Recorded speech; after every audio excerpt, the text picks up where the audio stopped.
My cousin is dying, and today he'll find out I do not forgive him. We were close friends when I was younger. Between 20 to 25, he's 5 years older. I trusted him. He raped me while I was drunk, unconscious. I didn't talk to him much after that, only at his father's funeral, and my dad's 70th birthday, trying to act normal. No one knows what he did 15 years ago. Well, I guess my dad knows now. My dad called me on Friday, letting me know he's not well, and my parents and brother will visit him today. One last time, asking me if I wanted to join them. I said let me think about it. Yesterday I told my dad no, I will not be there, because cousin did something I can't forgive. My dad's the best. I saw his face change, but he didn't ask or press for info.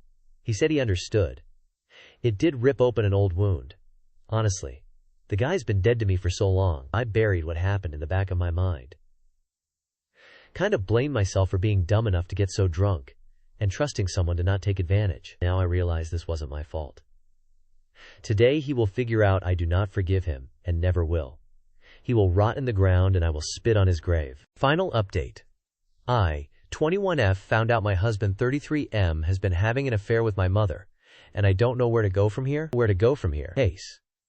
So this will be my final update on everything, as I believe the situation has finally come to an end, and I'm in a really good place. I left off where I was in a shelter, and had made a lot of friends. Well, the girl who I was going to move somewhere with, she ended up going back to her mom and stepdad, and so I was back to being stuck on what to do. That was, until I got a message from my grandma that her mom, my great-grandma, needs someone to care for her. She said that her brother would be happy to have me stay with him as long as I care for my great-grandma. I decided I have nothing left to lose, and decided this would be a good gig till I find out what I want to do. I arrived in Miami 3 days ago, and have been enjoying it greatly so far. I never really knew my dad's side, as he wasn't that close with his family, and after he passed it was hard to keep contact. My great-uncle is very nice and very accommodating, and his wife is really nice. They live in quite a nice part of Miami as well, near the beach. I haven't seen my great-grandma in over 10 years, and she was so happy when she saw me. She can't speak that much English as she only really speaks Spanish. White, but was only because I was scared of my identity being revealed, and that wasn't a 100% lie. My father was Cuban, and was born and raised in Miami. However, he was most likely a descendant of Spaniards. My great-grandma has been teaching me Spanish, and as well through the help of translating of my great-uncle's stories about my dad. She told me that he would fall asleep on her lap at family gatherings, and how he would make the whole family laugh, imitating her accent. It made me tear up seeing all the photos of him as a kid with his whole family. She told me that when he got on drugs and ran away from home, it left everyone in complete distraught. She claimed my grandma would cry every day. My mom never had a relationship with them, and that was her choice. They wanted to meet her actually. They told me that they weren't shocked what happened to me, as my dad told them later on my mom would cheat on him all the time with other men. This made me furious, as my mom always claimed my dad was her soulmate. I have not heard anything from my mom. However, my cousin's wedding went ahead yesterday as my auntie posted it on Facebook. My mom was there, and she seemed completely fine from the photos. No one is smiling.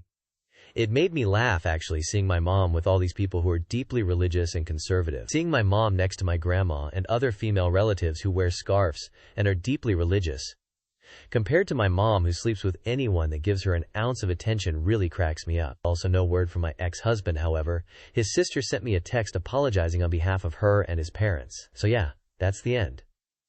I believe I'm taking care of my great-grandma and will work out what I want to do in the meantime. This will most likely, hopefully, be the final update, as I believe I'm in a really good place. I am 18, finally spent money on OF, and regret every minute and dollar of it. Years ago, when OF was gaining popularity, I always wondered, what kind of idiot would spend money on porn which is free on most platforms and basically everywhere online? Sucks to say today I found out. Considering how many bots are on Reddit, it was only a matter of time until I stumble across good one. I said fuck it, I'm finally 18, let me go and see why is it so popular. At first it seemed amazing, you could sub to most people for free. And then I fell into a rat hole. I don't want to get too deep into it now, but it goes from automated messages to spam and paywalls.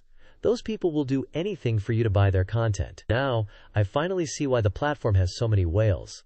People will come daily to get human interaction and pay. I lost a total of $35 in 2 days, which is a lot to me, especially as a student. I hate myself for ever trying the platform. I feel terrible right now, and I don't know what can I even do for myself to make up for it. Just wanted to get this off myself, because if I told anyone I spent money on OF, they'd make fun of me. Neighbor kept parking in my spot, so I made sure he couldn't leave. My apartment complex has asterisk, assigned parking, asterisk.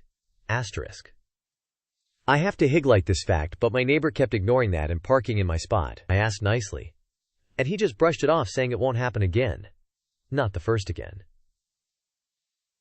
So one night I parked right behind him, blocking him in completely. Then I, accidentally, overslept, and took my time getting ready in the morning. It's my fault. My mom is gone, and I don't think I can live with myself anymore. I'm 25, and my mom passed about 2 months ago. It hasn't gotten easier like everyone tells me it does, it's just gotten harder. Unbearable. And that's partly because, I know it's my fault, she passed from sepsis in her stomach. She was in a country she wasn't from, with no one but our dog. She had been telling me for about a month that she was having really bad stomach pain, that her stomach was bloated, and she was in crazy pain. She told me she needed an endoscopy, and that she needed my help to pay for it. And I'm so stupid, I guess I just didn't think it too serious. I was having really bad stomach pain too. When I went to the ER, they just told me it was a stomach bug and that I had to wait it out. Since we often got sick or were in pain at the same times, I thought she just had stomach bug too. And I hesitated when she told me she needed the money because she already owed me, and it was the holidays. I had bought gifts, and although I had the money, I guess I just was being selfish and stupid and didn't try too hard to send it. She told me she wouldn't let me pay for the whole thing anyway, to come home and see the doctor again and stay with me, but I told that certain factors would make it difficult. I begged her to stay with my grandma, but their relationship was very strained. She said staying with her mother would kill her. She refused. Told me to forget it. Stopped talking about it, and I thought she had gotten better when she told me the pain wasn't as bad since she started new pain medication. It's killing me. She was my best friend. I love her so much. And to know I could have saved her had I just paid attention and been a better daughter. If I had just sent the money anyway. I can't live with myself. I don't want to. How am I supposed to? I don't think I deserve to. I'm completely useless and oblivious, and now I'm all alone, with no one to blame but myself. I, 15F, woke up to my brother, 13M, touching me. This is a throwaway, because my family knows my main. Also, English isn't my first language, so I apologize if there's any spelling/grammar mistake. I genuinely don't know what to do or feel about this. I feel so alone and unsafe. I am literally crying as I'm writing this. Last week I woke up to my brother touching me inappropriately. We share the same room and bed. I felt his hands on me. I don't know why, but I stayed completely still. I could have stopped him, I could have yelled or pushed him away, but my brain just froze. I just lay there and took it. After about 5 to 10 minutes, I decided to fake waking up, very slowly, so he would stop. And he did. I felt disgusting. I wanted to tell my mom, but he's her favorite, and I was terrified she wouldn't believe me.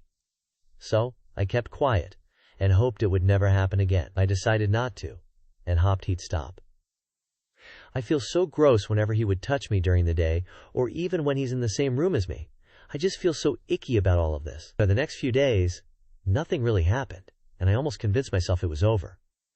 But on the 3 days after that incident, I felt it again. I woke up, but didn't open my eyes. I felt numb and trapped. Or stop him anyways.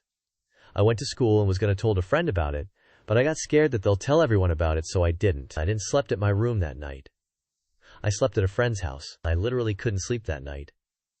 I remember my friend waking up because I was crying, and she asked me if I am okay. I said yes, and asked if we could watch a movie. I cried myself to sleep that night, so nothing really happened after that, and really thought it was over. I was even sleeping in my room. I woke up to someone touching me again today. So, 40-something minutes ago, I woke up to him touching me again. And just like before, I did nothing. I wanted to move, to scream, to do something. But my body wouldn't listen. It was like my brain had shut down, leaving me frozen in place. So I just lay there, pretending to sleep, trying not to make a sound. And he eventually stopped. When he finally rolled over and pretended to sleep, I slowly turned away, pulling my blanket tighter around me. I wanted to cry, but the tears wouldn't come. I just stared at the wall and stayed there for about 20 minutes and got up to write this. I don't know what to do anymore. I don't know how to make it stop. I just wish I could disappear. I am literally crying, RN, because I couldn't defend myself. I feel really guilty, but I just had to throw away food I got from a food bank. Back when COVID started, I had to use the food bank multiple times a month. Unfortunately, a lot of food I received were desserts and sugary stuff.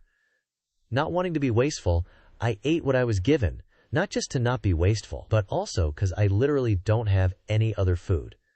And as such, I gained over 100 pounds. But I've had to go to the food bank the last few months. I got a lot of fresh veggies and good selection of meat. But one of those meat rations I got was a bag of unseasoned pulled pork. I put it into the pot frozen, and as I warmed up, I noticed that it was mostly fatty pieces with very gritty meat crumbs. I made the decision to throw it out because not wanting to waste is what got me so overweight. But I still feel guilty having to waste food I was given. I wouldn't marry my husband of 17 years if given a do-over. 4 years ago, I felt like I had achieved all goals, happiness, and was married to my best friend. For context, I, 35F, and my husband, 38 meters, have been married for 17 years. I met him as a teenager, we dated, and married promptly after my 18th birthday. I felt like we had really worked through a lot of issues to build a good marriage and life together. I don't have a strong support system of people in my life, so it was just him and me against the world. Well, that changed, and I've been beating myself up about it for a while, and trying to navigate my feelings, or just ignoring them, IDK. I started to have feelings for a coworker. I know, typical. He has been a friend at work, and is married. There has been nothing romantic between us, and I don't get any indication from him that he is interested in more. He has just been supportive as my coworker and a friend, and that friendship doesn't extend outside of work at all. I have no interest in pursuing a romantic relationship with him either. I don't want to have infidelity in my marriage or try to convince someone else to be untrue, and breaking marriages for another person just means a worse marriage. This has really led me to contemplate my life. Why, when everything was feeling so right, did I start catching feelings for someone else? Or seeing all the negative. I questioned if I was just looking for reasons to justify how I felt. I came to the realization that our dating relationship was abusive, and early years of our marriage. More than just bad, or two stupid kids. He was very controlling, pushed sex on me before I was ready, and even used a sexual act 2 different times as punishment. That was painful. Anytime I'm alone with my thoughts. I think that so much of how I am today in my relationship with him was shaped by the bad times. He isn't that person anymore, he isn't controlling, and treats me better overall. But I don't have friends, am scared to make him mad, scared to talk about my feelings, am super agreeable to avoid any conflicts. He has been explosive and mean in the past when he gets angry, although that hasn't been too recently. Nothing ever physical. I still feel like a terrible person for thinking about another guy, and feel some blame for wallowing in the past. I think if I would do it all over, and there's no way I would stay in the relationship if given a do-over. If I had a daughter, I would teach her how to avoid this and reach out for help. I feel like my eyes have been opened to the truth of our past relationship. He said he doesn't really think about it, and I said that I thought it was bad. I brought up some things, and he didn't want to talk about it. He said he had apologized, and I just hadn't forgiven him for it. He got mad, and I got upset and cried. I remember him giving an apology several years ago. We both got drunk, and he said he felt bad about things, and I consoled him, but I'm just now realizing it was abusive. I wanted to get confirmation from him that he agreed it wasn't a healthy relationship, just for healing. But there was nothing productive about it. I find myself lately being depressed and bottled up. I work full-time, and my husband hasn't had a job for a few years now. I really don't care if he works, but want him to contribute to our relationship in some way. Instead, he spends a lot of time sitting around the house on his phone, making a mess, and spending excessive amounts of time on hobbies. And no, I don't think there is any chance he is cheating. I think he is also depressed. My guilt and frustration are overwhelming. I love him, and he loves me, but I'm spending too much time in my head not dealing with my feelings, just hoping things find their place and go back, even though I know that's not likely. Trauma and learn to be a better partner myself. So maybe I'll finally do that. I cry at night over my height, and desperately wish I was 5'3" like my sister. I would give away $400,000 of my money sitting in retirement accounts to even be 2 inches shorter. I'm a 6 feet 1.5 cis woman. Not only am I tall, but I am big/massive. I have a very long torso, long face, big hands, and big feet. Due to my height, I am masculinized all the time, even by own family members. I am misgendered and sired all the time. I get treated like a dude without the male privilege. People also treat me like there's something inherently wrong with me for being this tall. People laugh at me, stare at me, and point at me due to my size. As a victim of abuse/assault, people have laughed at the idea that a big woman like me could ever be abused/assaulted. I have had people thought I was a man in the women's restroom and had security called on me. I'm so traumatized that I don't even use women's restrooms despite being born one.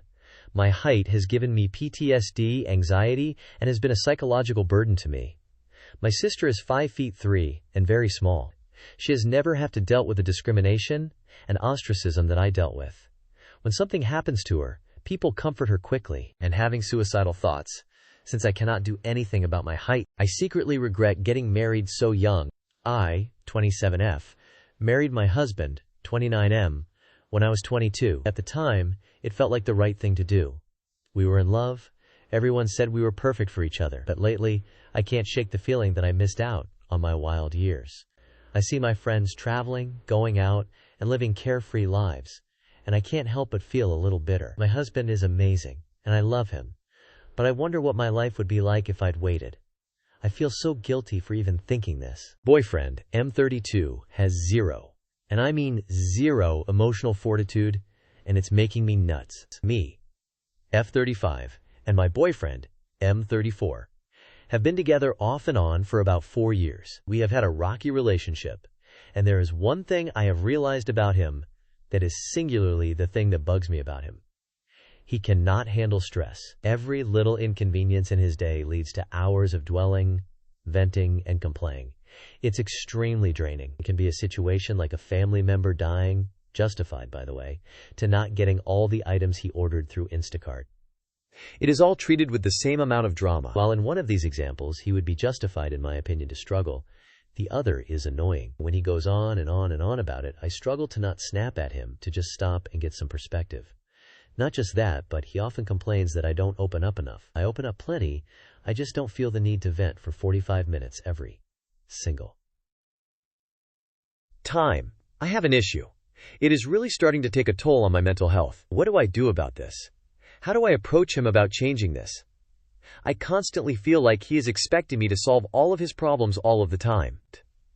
But he is an adult. Some things he should just be able to deal with, right? It's like I'm dating a hormonal teenager. And what do I do about it? I love him, but I can't do this my whole life. Am I being an insensitive jerk here, or would this drive you nuts too? TLDR boyfriend complains and makes everything a drama, and cannot seem to deal with any of his emotions on his own. NSFW 21F.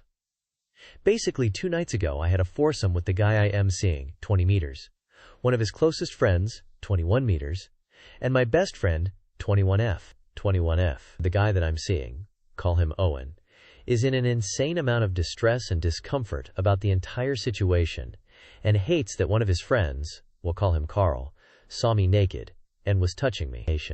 And now Owen no longer wants to be friends with that guy, although prior to this they were very close friends. And then on the other hand, there's me and Carl and my bestie, and we all seem pretty much fine with it. Like, I feel a little bit like a nasty slut, but I also sort of just feel like a young turn diva, and I think it's hilarious. I don't really know. I guess I'm not looking for any advice. I just feel like I need to tell someone, because we all came to the realization that we can't tell anyone that this happened, especially since me, Owen, and Carl all go to school together and are in the same friend group. And so I'm not allowed to tell anyone about this, and every time I try to make jokes about it to Owen, he just says that it was disgusting. We are disgusting. That was disgusting. Just to give some more context, at no point did Owen seem uncomfortable.